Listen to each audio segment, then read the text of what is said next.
Good morning and welcome to another one of Drew's book reviews. So today's book review, we're going to be reviewing Half the World by Joe Abercrombie. So this is the sequel to Half a King in the first book. So the first book kind of focused on Yarvi, who spent his whole life being referred to as half a man, half a prince, half a whatever because of his deformity in his arm. So in this book, he kind of becomes second place character, so more supporting than a lead character within the story. And our story focuses or shifts focus rather to two primary characters. One, we have Thorn. She is this warrior woman, and she has been accused of murder. And she is forced to face her fate, where she will be crushed with stones unless somebody rescues her from this horrible fate that has come upon her. And we focus on Brand. He is a warrior. He's a young, inexperienced warrior who wants nothing more in his life than to be a warrior and to have his place in a warrior's crew on their boats. But he also hates killing, and he loves and prefers the ways of peace over war.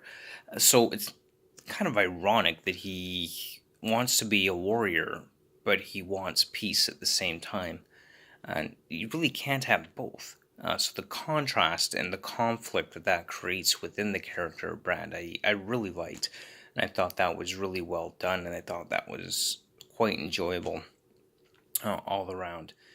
In fact, Brand's probably one of my favorite characters from this particular book because of that contrast and that conflicting nature between the two, between his love of peace and his desire to be a warrior.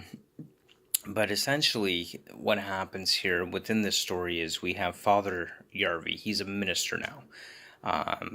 And he is collecting this crew of basically all the cast-offs of society, all the rejected ones, to sail down the bitter sea and to go on this tough year-long voyage in an effort to acquire allies to prevent or to fight alongside the war that he knows is coming. So, of course, our journey takes us across, well, half the world, as the book suggests, into the different courts of the different kings throughout the Shattered Sea. And allies are hard to come by. Most courts reject their request to be allies and their petitions for friends in the upcoming war that Yarvi is foreseen against the High King, even as far as the first of the cities. However, events take an interesting fold and some things happen. I'm not going to give you any spoilers on this because, well, you should probably pick up the book and read it. I'm not going to give you any spoilers, but events happen that cause the new Empress of the South to become an ally to Yarvis, his crew, and their kingdom. And one of the interesting final scenes within this book is the final kind of a dual championship that takes place between Getland and Vansterman. Now, Getland, of course, is the kingdom where Thorn and Yarvi and Brand and all of them live. It's foreshadowed throughout the book. The king here, Gorm, who has challenged King of Getland, it's constantly repeated throughout the entire book that it has been prophesied and foreseen that no man can kill him. And of course, it's interesting because what we actually have going on here is that it's really emphasized that no man can kill him. And so it kind of foreshadows the idea that perhaps he just might be killed by a woman. Now, I'm not going to tell you whether or not that happens in this book or not, but it's really making me think that's how it's going to end. What I will tell you is that he doesn't die in this book, but it really emphasizes the idea that no man can kill him. So it'll be really interesting to see how that plays out, because that's some pretty strong emphasis on that idea. And I expect that that's meant to foreshadow or give an idea behind something else will kill him down the road that is not a man. And I really like that the setup there. I thought it was done well. Now, there was a part in this book, however, that I felt was kind of slowed down quite a bit, perhaps.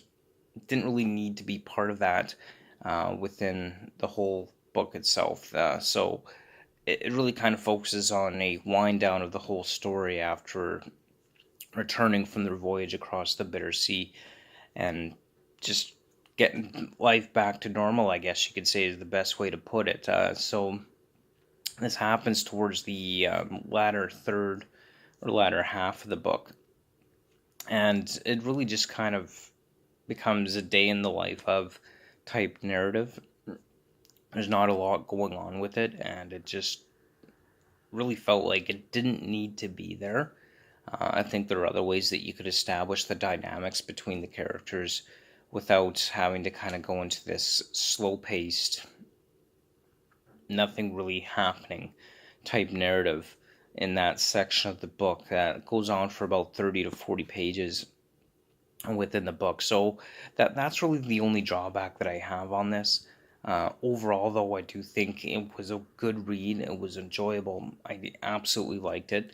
And I would certainly recommend Joe Abercrombie. I think overall he's a decent writer, and I am enjoying his books. So, yeah, definitely check it out. This is a decent read overall. I did enjoy it. And if you like Joe Abercrombie, if you disagree or you like, definitely don't forget, as always, to comment, subscribe below, because I'd love to hear your thoughts on this and what you're thinking. And of course, don't forget to stay tuned, because I'll be reading the third and final book in this trilogy, Half a War. So that's starting up.